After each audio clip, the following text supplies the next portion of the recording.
which has just relieved me, just to make sure that he mentions that this is my second time to preach. Yeah, so that you'll bear with me.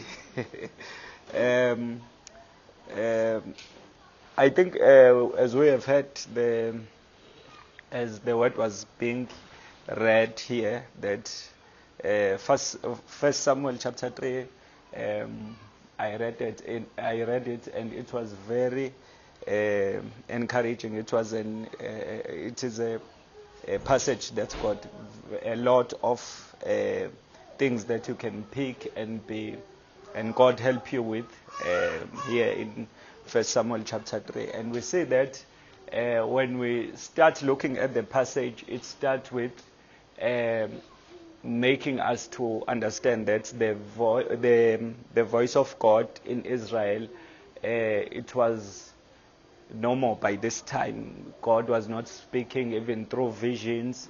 There's nothing that they heard from the Lord. So it was the time where it was very quiet in Israel. It was very quiet in Israel. So this is the time where I started to understand, because it is the time that even in our lives, I'm sure even in your life, it can sound familiar, this time where you feel that it is dryness in your life, where you feel that it is, there's nothing that, even if you try to read at the scripture, you find nothing interesting. Even if you are praying, you find there's no this thing. There's sometimes when you pray where you feel that God hears my prayer, but there's this time where you pray where you are not sure, or it's just hit the roof and it comes back. You see, so there are those times when you are praying and feel like there is dryness in that season. Maybe even when we are gathering here like this as a church, there are times where we are excited, we even dance, but sometimes we feel that it feels like it's very draining and it's challenging to worship God and to do things in the church. But we thank God, because we understand that God always have solutions, because it is by the time where he rose Samuel. It is by the time where he started to give a solution, because God, in his mercy, although by those times there is dryness in your life, but God is still there. We understand that God is still with us in that season. Yeah. God is still faithful enough he was faithful enough in Israel to raise Samuel. So that he can start speaking with him, because he was a prophet. He started to speak with Israel through him. He wanted to speak with Eli, to speak with his sons through him. So we find that when we take a look at the scripture, we can even see that Samuel was a very young guy. He was a very young guy. He was a guy that he was very young, and many people, they will think, no, he doesn't qualify for this time, because there is Eli, there is sons of Eli as priests, so they would expect that God maybe will choose such people. But we find God choosing Samuel. We find God choosing Samuel. He was young, but God decided to choose him. He made sure that he chooses Samuel. Because sometimes we do think that we feel like God, because of maybe our condition, our age, he can't choose us because of our condition. Because sometimes we feel that God, because when we look at the world, we just think that maybe God is just like the world. Maybe you are in a company, always in the company, they make sure before they employ you, they look at the qualifications. So, but God, in his mercy, he decided then to look at the qualification, but he decided to qualify you than to look at the qualification. Yeah. So our God, the beauty of our God and the joy being in Christ is that God, he is not like man. Because the world, you cannot compare the world like and God, and you cannot compare how people do things and God.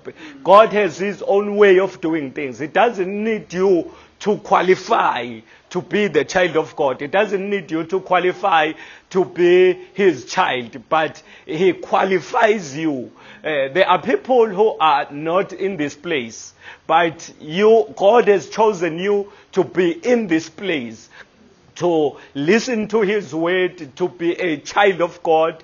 He decided to choose you. So in knowing yourself, being a person who is not qualified, I want you to be sure that God didn't make any mistake by choosing you. Yeah. He didn't make any mistake that you are here. Yeah. God knew what he wanted to do when he chooses you. He chooses you even in your age. He chooses you even if you think you are old. But God chooses you. He even chose to give Sarah a child when he was very, very old. Because God has his own way of doing things. He's not like man, he's not like us. But he chooses, he qualifies us. He doesn't wait for you to qualify before he chooses you. Yeah. Amen. So now we see that God started to speak with Samuel. God started to speak with Samuel. But Samuel, we find that he didn't understand the voice of God by this time. He didn't understand the voice of God. That's why we see him responding to Eli. But as he was responding to Eli, Eli was noticing this for the first time, that this boy is saying I'm calling him, but I didn't call him. Then he came the second time. Samuel comes the second time, and he said, I did not call you, my son. Just go back and sleep. I did not call you. So he just had the voice. I'm not sure of the voice that he had. Maybe it was like Eli's voice. I'm not sure. Maybe that's how God revealed himself, by the voice which is like Eli. Then the third time, he said, when this voice come again, because he started to realize, Eli started to realize that I think this is God calling Samuel.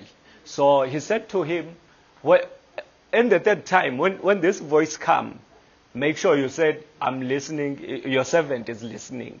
Speak, Lord, your servant is listening. So now the voice of God started to come, which means the Bible says the word of God came to him. And when I realized throughout the Old Testament, many times to the prophet, it is sort of the thing that is repeated, that God came to prophet who? God came to Jeremiah. The word of God came to this person. The word of God came to this person. But you see that it was because for people to have the presence of God, they used to go to the temples, go to tabernacle and things like that. So because God, the location of God was not inside them, but the location of God was outside them. God used to come, the word of God used to come to them. But God in his kindness, now he decided that people must be, our bodies must be the temple of him. He decided to dwell in us. He decided to be in us. He decided that our bodies must be where he dwells. So God in his kindness, he chose us, and he decided to to dwell in us. When we accept him, the word of God becomes in us. That's how God loves us. He decided to be with us, so that wherever I go, God is with me. Wherever I go, God is with me. So even if I go maybe to the gym, I know that I have the presence of God in me. Whether I go to work, I know that the presence of God is with me. Whether I go to the stadium and I find that it is exciting. I watch at soccer and Chiefs does it things there. I know that God is still with me. And so we are excited to know that God is with us every time. He said he will never leave us. He will never forsake us. He will be always with us. Amen. So, what I like about Samuel is that Samuel is giving us a very powerful lesson here by listening, because he was a person. You see that Samuel first he was listening to the voice of God, because it is very exciting, because as the world is like this, most of us we tend to rush to speak than to hear. But what was powerful about Samuel, he wanted to listen than to speak. He wanted to be taught before he teaches others. So I found it very interesting that Samuel was humble enough to be taught before he maybe teaches others about God. He was humble enough to be discipled, because he knew that being discipled is being equipped by God. It's not just someone who is about someone who is discipling you, but it is just about being equipped, so that I become able to God to trust me to equip others. So Samuel was humble enough to listen to God. Then he was directed by Eli that, no, my son, it is God who is speaking, who is not me. Which means he was sort of being discipled before he came to disciple others. And what I find interesting, because I'll be very short, Bazalwane, is that when he heard God and God spoke to him, and when God spoke to him, he started to go back to the one who told him how to listen to the voice of God. He went back to him. He went back and he told him, although he was challenging to him, but God told him to go back to the person who was sort of a mentor, if you check, sort of a mentor, or sort of a person who knows better than him. But he went back, because when we are here in the church, I was humbled to hear Mitch that he was pointing that even him, he is humble enough when he is corrected, maybe by someone, to admit that I'm wrong. So it's not about leadership, that maybe leadership is always right, or we are always perfect, but we must be humble enough to also hear from you, because I'm being equipped as God uses you guys to equip us. God uses us to equip you. So God doesn't have special people, but God, to him we are all special. So I can learn something from you, because you must not say, Landiwe was preaching this Sunday. There's nothing I can say to Landiwe. Although you are saying something wrong, maybe I'm treating my wife in a wrong way. Maybe I'm treating my child in a wrong way. Maybe I'm doing wrong things that you can see. But I must be humble enough to hear you speak to me and correcting me or trying to make me see how can I improve. So I must always have a room of improvement. Although maybe I'm appointed as a leader, but I must make sure that I listen to everyone because God can use everyone. Amen. Maybe I can call the band up, but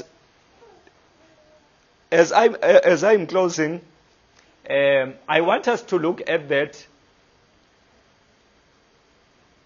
God had a trend of choosing maybe prophets or one person, let me say just one person, to be an answer to the whole of the nation of Israel. He used to choose one person to be answered to the whole of Israel.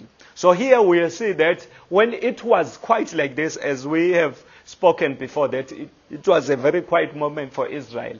God decided to raise Samuel by that time. But we find that he was not a final answer. Yeah, because we find that God raises people and Israel go back to the very same position. They fall again. God raises another one. They fall again. He raises another one. They fall again. But we find that when God sent Jesus, because Samuel was not just, it was not about just Samuel, but he was pointing to Jesus. Yeah. That Jesus will be there's someone who will be sent by God, who will be perfect enough so that our sins will be atoned for, so that our sins will be forgiven.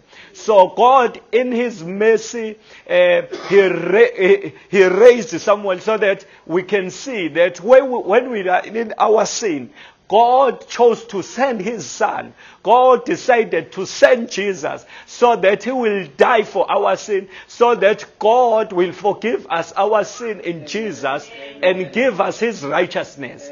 Because in this time now, we know that we have righteousness of God in us.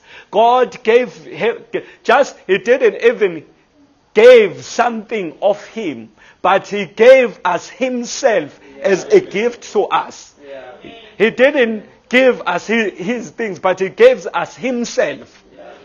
You see? So that's how we are valuable to God. That's how He loves us. So I want you to know that in your situation, God loves you. Why? Because God gave you Himself. God decided to give you Himself. God sent His only Son to die for us and our sins being atoned. Thank you. Thank you, everyone.